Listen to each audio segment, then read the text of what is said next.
everyone. Welcome to the SimplyTrade News Podcast. And this is the podcast right before Christmas. My name's Anik. I will be your host today, and I'm here with Lalo. Hello, everyone. And Andy, who's joined us for today again. Hi, Andy. Hello. It's been a long time since we've all been together. Yeah, and we have some really fun things to cover today. You know, the holidays seem to be so cheerful and stuff. And when we look at the trade industry right now, it seems a little bit on the less cheerful side of it. But we're going to bring some fun into this news episode and get you educated fast and furious. So we have again the naughty and nice list today. So let's see who's on the naughty and nice list. Before, I just wanted to do a quick update. We've been kind of covering Trump's Truth Social stories, kind of letting you know what he's been saying. So recently, what he said is that he wants to put tariffs on India. So he's threatened to impose reciprocal tariffs on India, accusing the country of charging excessive tariffs on imports. So that's one thing.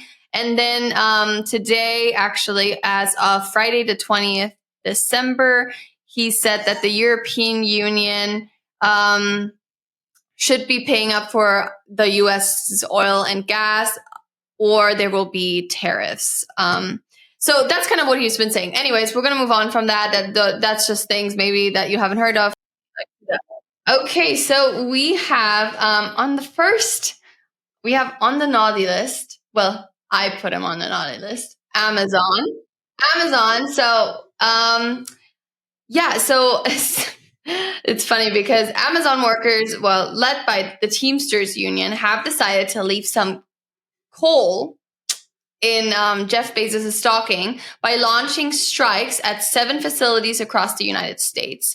So why are they striking? They're striking because workers are demanding higher wages, better benefits, and improved working conditions. The Teamsters set a December 15 deadline for Amazon to recognize unions and agree to bargaining, which the company ignored. So this seems to be kind of a deep-rooted thing now. And I mean, we've heard of this before. But on the nice list in this scenario, I would say are the Teamsters and workers. That's on my nice list. It might not be on yours nice list. They might both be on the naughty list because it is the holiday season.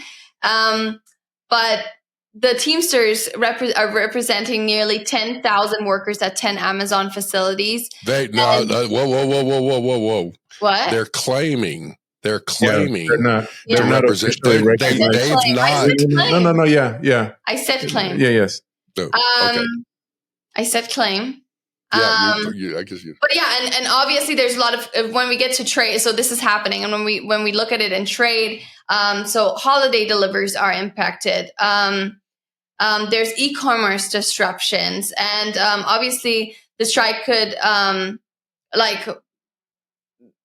kind of affect any future labor negotiations in tech and logistics industries, and kind of affect other certain situations that have to do with Amazon and whatever they're doing. So, yeah, what is your guys' stand on, or not stand, like what are the trade implications really? Like, are there any? There could be if it really did affect the business. Amazon is claiming that there's actually no disruptions. Okay. 10,000 employees is barely 1% of all of Amazon's employee base. Imagine all of them would be striking though. But no, they can't because not everybody's drivers. No. Not everyone are drivers. This is only drivers. Teamsters are only drivers, or in the logistics. There's no way you're going to get someone in the front office striking against you because they're management. So anyway, the thing is that, like you said, they claim to have 10,000 employees. It's actually only officially recognized at one of the locations as a union, and even then, Amazon is fighting the legitimacy of that claim with the National Labor Board. So it's really not what everybody thinks it is, or the way the news is portraying it. Although, I guess it does make you scared or whatever. But at the same time, what I see personally is that obviously if you're in trade, it's going to affect your trade if, in case this was really true, your supply chains get disrupted. Of course, your deliveries, if you're importing products and selling through Amazon and it was affecting you, I mean, you would have had to have found a different way to get those products delivered. But here's what I feel is the big kicker is that normally if it is a legitimate, and again, I may be wrong, and please excuse me if anybody can call me out, that's fine. I really don't care. To me, this is just my opinion. I normally see when there's a strike at this caliber, other Teamsters uniting and binding or supporting you in solidarity. I don't see UPS drivers. I don't see FedEx drivers. True, I don't see others getting behind them and saying, hey, we're going to strike too. We're going to support you. You know what I mean? It's none of that is happening. So anyway, that's just my opinion. I mean, maybe we should put them all on the naughty list. Yeah, maybe. Sorry. There's no one on the nice list today, I don't think. Like anyone in trade is just put on the naughty, like government, trade, naughty list. Like what? Do you guys not want presents? Well, and keep in mind, this is only isolated to Amazon in certain locations. It is, UPS, FedEx, DHL, the postal, everybody's they're running full tilt. And the locations, it's interesting. I found that where they picked to strike is the major metropolitan areas that are more, if you will, more pro blue states, whatever, New York, Chicago, Los Angeles, those kinds of areas. And as a whole, I just will tell you that they're trying to imply that they're representing everybody when in fact they don't. So they'll work it out. Here's the other thing, talking about it, the average wage rate for the drivers is running about $19.50 or so. It's almost $20. I was just looking, like FedEx drivers are around 22. UPS drivers can be, on up. They get, what I was looking there is that their annual salaries can be like $145,000, but they're working some overtime and stuff like that. So I'll just tell you that in comparison, there's a lot of flexibility with that the Amazon drivers have. You don't have to be full-time. You can work as you want, whatever. So saying all that, it'll be interesting to see how this is playing itself out. I'm not so sure that a union would be able to get anything additional for any of the Amazon drivers. Right. Yeah. And I know several people that are like, either acquaintances or friends that tend to be in the logistics, that they drive, and they, as they do with FedEx, normally you are not an employee of FedEx or of, in this case, Amazon.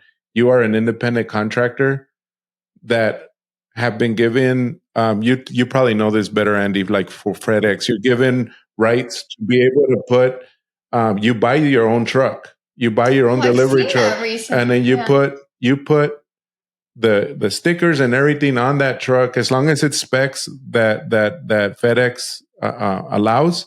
But look at the driver's side, and on the back of the truck, there's always says independently owned and operated.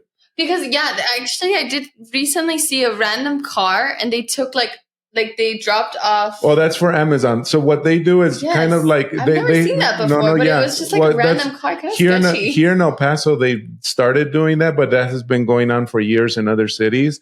It's like Uber. Oh. It's like Uber or Lyft. What they do is that they get a manifest every morning, and it says, "Here's all the packages." They go to the fulfillment center, load up their cars, and they just go and deliver.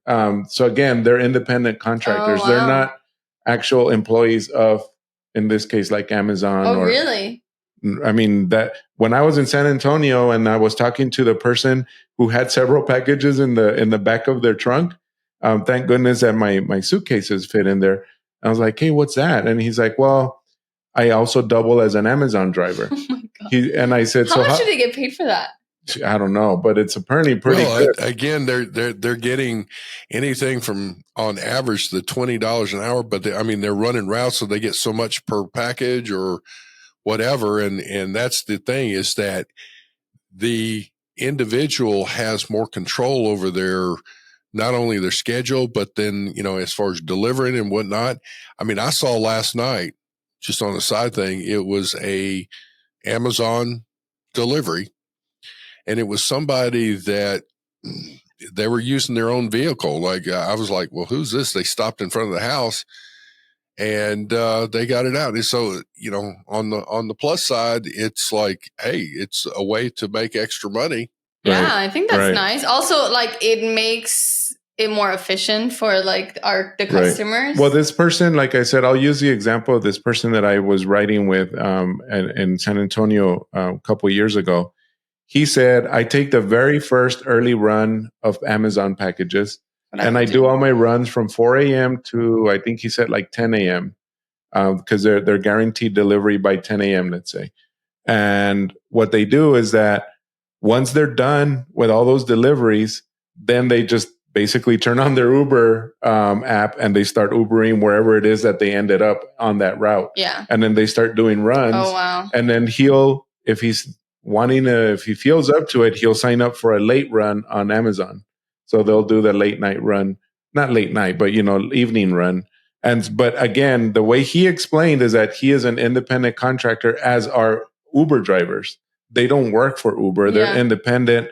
So are the Amazon drivers. So again, only based on that, and also based on, like I said, Andy, of course, you know this better, is those drivers that have the big trucks that say FedEx. You think they're FedEx employees, but technically they're not, because they are independent.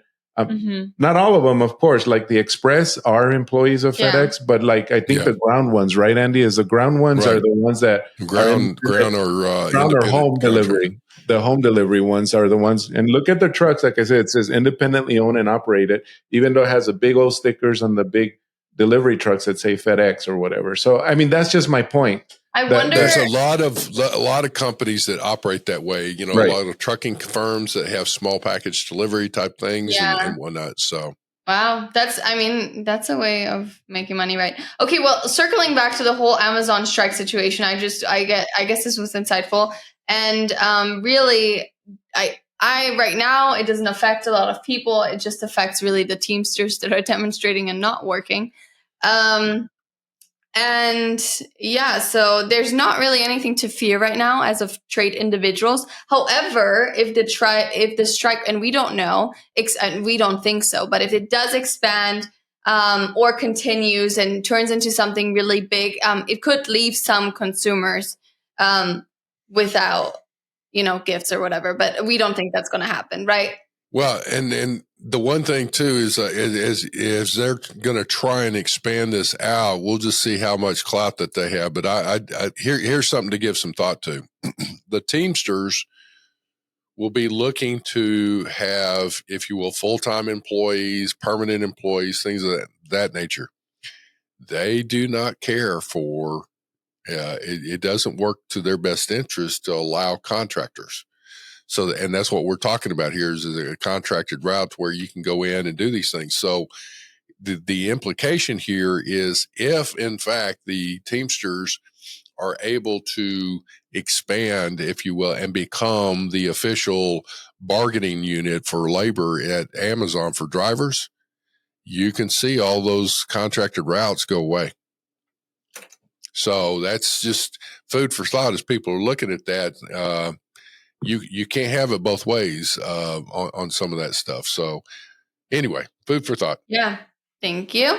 We're going to move on to another fun topic, not very holiday spirited, but the government shutdown that has not happened yet, but might happen, which if you're listening to this episode, you already know if it did happen or it did not happen. For us, it would be, so Saturday, December 21st at 12:01 a.m. So why would it even be happening? So a spending bill that would have extended funding through March 14th was scrapped after objections from Republicans, including President-elect Donald Trump.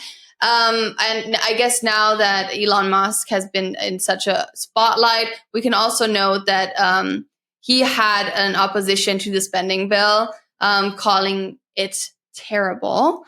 So really, all of them are on the naughty list. I'm not even saying the Democrats or the Republicans. I'm saying government in general for not being able to come to agreement, and not even. I'm not sure how to express this, but I don't even want to get into the governmental and the Democrats against Republicans. I want to talk about the trade implications and what could this shutdown mean for the people. That's really what I want to say. Well, as far as trade itself, I don't see this as having too much of an impact, because there are government entities that are considered essential. Customs is one of those. There may be a slowdown if it actually happens in the clearance of some goods and things of that nature. However, in the overall, I don't see this as having too much of an impact on supply chains yet. The interesting thing of that first bill is, they're talking about this continuing spending and to allow the government to keep functioning.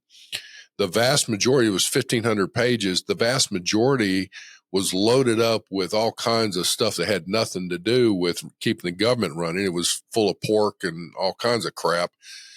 And then one of the things I got to say, at first I was like, oh, here we go again. But then when I started finding out a little bit more what was in the bill itself, yeah, it kept the government running. The Congress had put in a pay raise for themselves. They had also put in for additional health care benefits. But then there was these other things that were going in. It was like, well, what's this stuff for? It's ridiculous. And you can read for yourself as far as that. But there were some provisions in there that I found really interesting. Is like, what's this have to do with this bill? And of course, the bill has been killed, so it's not in there.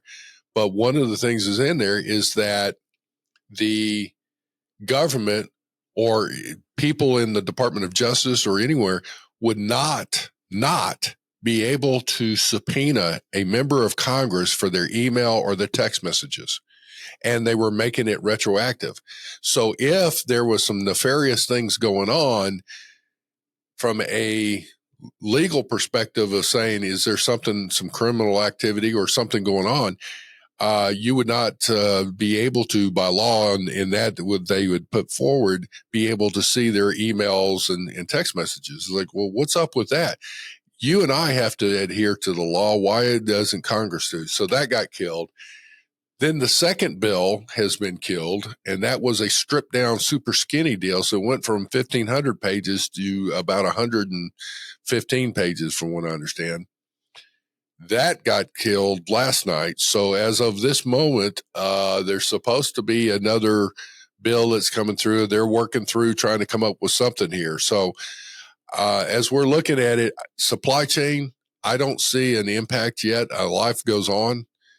As far as the government itself, it'll be interesting to see what happens. But I got to tell you, I'm disappointed in a lot of the congressional on both sides of the first bill, loading it up with all kinds of crap and trying to shove it in at the 9th hour here. And it got stopped. So that's, quite frankly, that's a good thing. Right. And yeah, and that's what was surprising to me also, was that it wasn't only loaded. Traditionally, people think, oh, the liberals loaded it with their pork, what is it called, Andy? Pork barrel or pork barrel? And anyway, but looking at it, it was equally loaded on both sides. So again, like Andy said, is like, come on.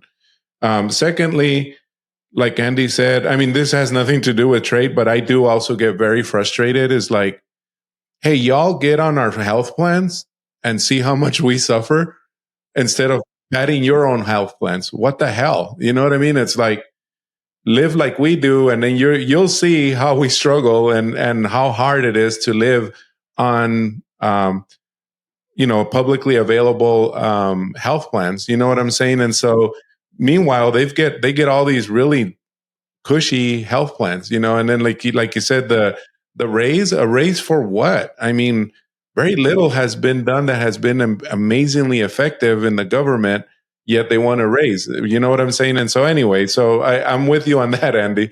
So what will be affected for now on the trade side? Like Andy said, very little, because CBP does need to be open. I mean, it is essential. The employees might be affected because they might be they might not get a paycheck. They have to work for free, basically. Lovely.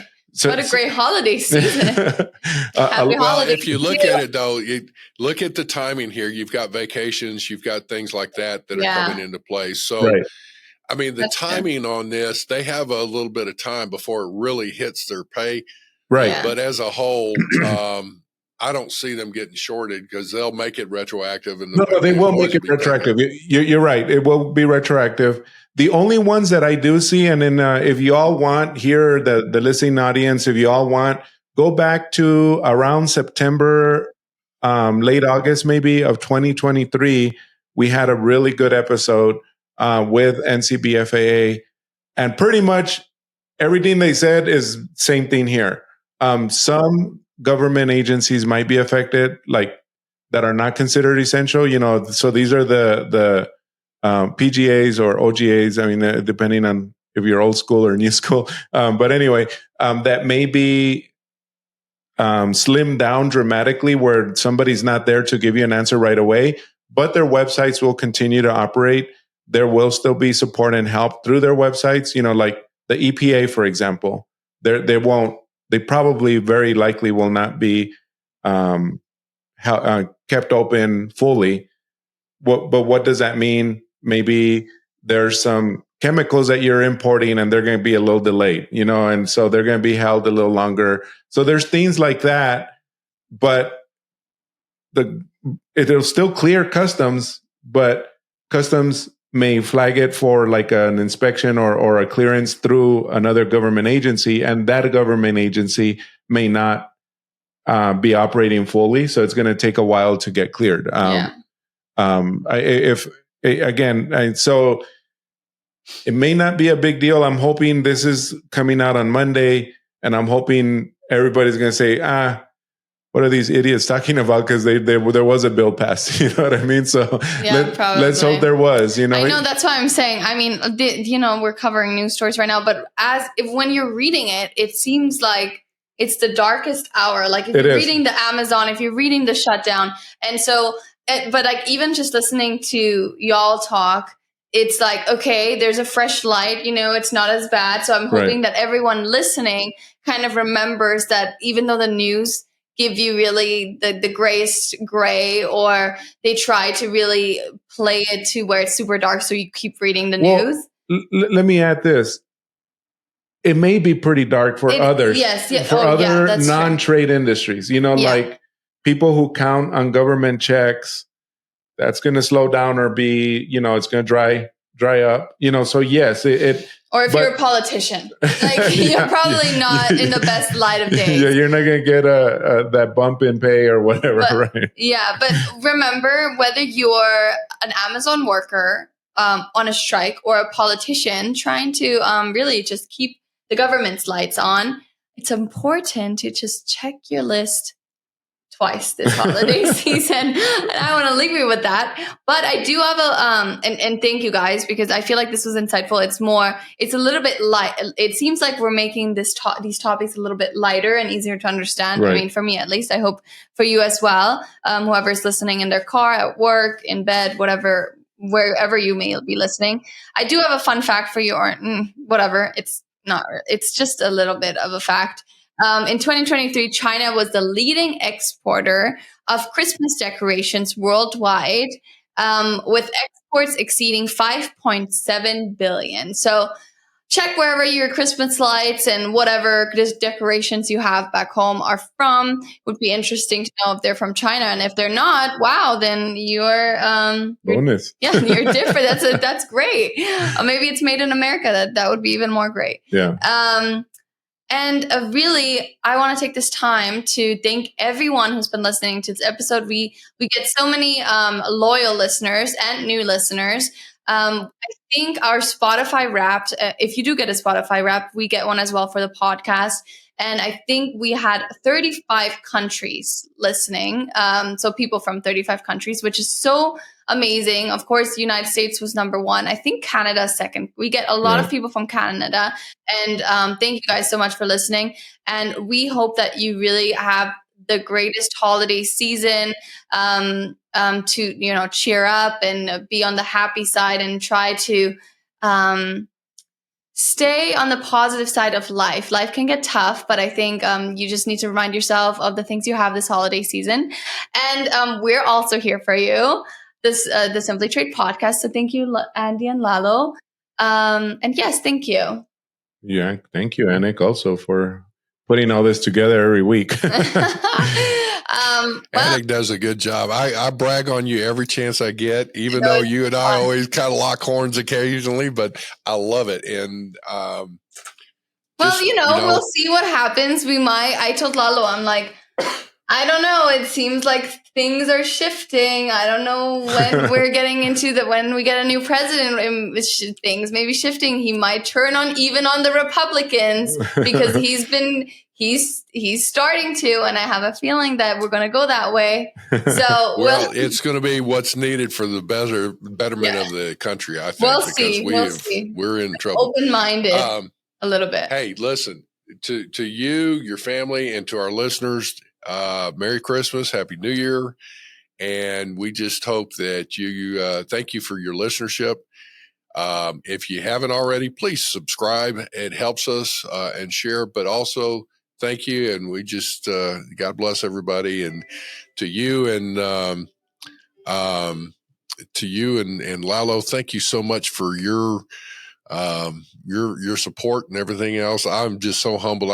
You're a great group to be associated with. So thank you, Andy. Yeah. And I also, same thing, thank you all for listening and, wishing everybody Merry Christmas. And once every, I think it's 10 years, I have several friends that are Jewish, so their Hanukkah starts on the same day as Christmas. Happy Hanukkah. So happy Hanukkah to those friends of mine and every one of our Jewish brothers and sisters out there. So hopefully for the first time ever, we're all celebrating at the same time. So. Wow, that's kind of cool. I shouldn't say first time ever. First time in every so often. So I think it's every 10 years or so. That's a better fact than I had. Yeah. All right. Well, we're wrapping this up. So thank you so much for listening, and we'll see you back right before right before the New Year's. No, it'll be Monday, because New Year's on a Tuesday. So you're right. Yeah. Right before New Year's. Yes, you get to celebrate some New Year's. You don't get to celebrate with us, but the day before you get to listen to us and see what we have to say. And I think you should. So yeah, we'll know what happened with the strikes. So. Yeah, I mean, and the shutdown. Exactly. Okay. Well, have a great day. Bye. Bye.